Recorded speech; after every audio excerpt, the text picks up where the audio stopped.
Republican Representative Elise Stefanik has ended her campaign for New York governor and announced she will not seek re-election to the U.S. House of Representatives, a sweeping decision that signals a major turning point in her political career and significantly reshapes the political landscape in New York ahead of the next election cycle. Stefanik, one of the most recognizable Republican leaders in Congress and a close ally of President Donald Trump, revealed her decision after what she described as deep personal reflection. In her statement, she said stepping away from both races was not an easy choice, but one rooted in family priorities, particularly her desire to devote more time to her young son.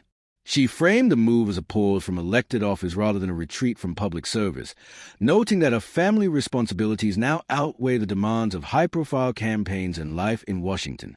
Her decision comes shortly after she launched a campaign for governor, a move that immediately elevated her as a top Republican challenger to Democratic Governor Kathy Hochul. Stefanik's statewide bid was seen by many Republicans as their strongest opportunity in years to compete in a heavily Democratic state, given her national fundraising network, strong conservative credentials, and deep ties to Republican voters upstate and beyond. However, the race also showed early signs of internal party competition, with other Republicans entering or considering entering the primary, raising the prospect of a costly and divisive battle.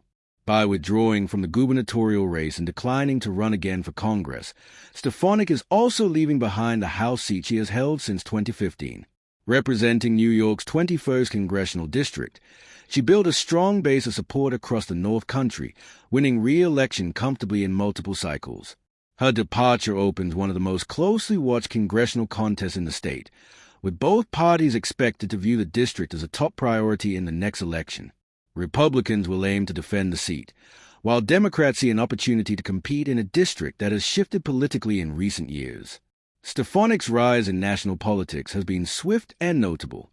First elected to Congress in her early 30s, she was once seen as a pragmatic Republican from a swing region.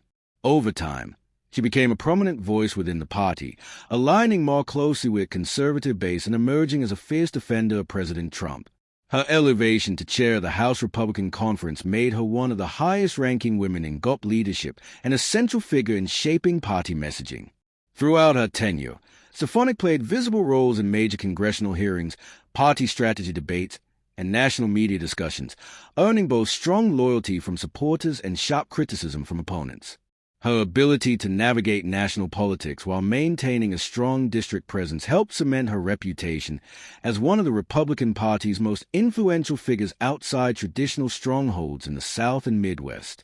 With Stefanik stepping aside, New York Republicans now face uncertainty as they search for a new candidate to challenge Hochul, while party leaders begin to reorganize around open races for both governor and Congress. Democrats, meanwhile, are expected to closely watch how the GOP adjusts without one of its most recognizable figures on the ballot. Although Stefanik has not detailed her future plans, her announcement leaves open the possibility of returning to public life in another capacity, whether in party leadership, policy advocacy, or future campaign. For now, her exit marks the close of a significant chapter in New York and national Republican politics, ending a decade-long congressional career that helped redefine the GOP's presence in a traditionally Democratic state.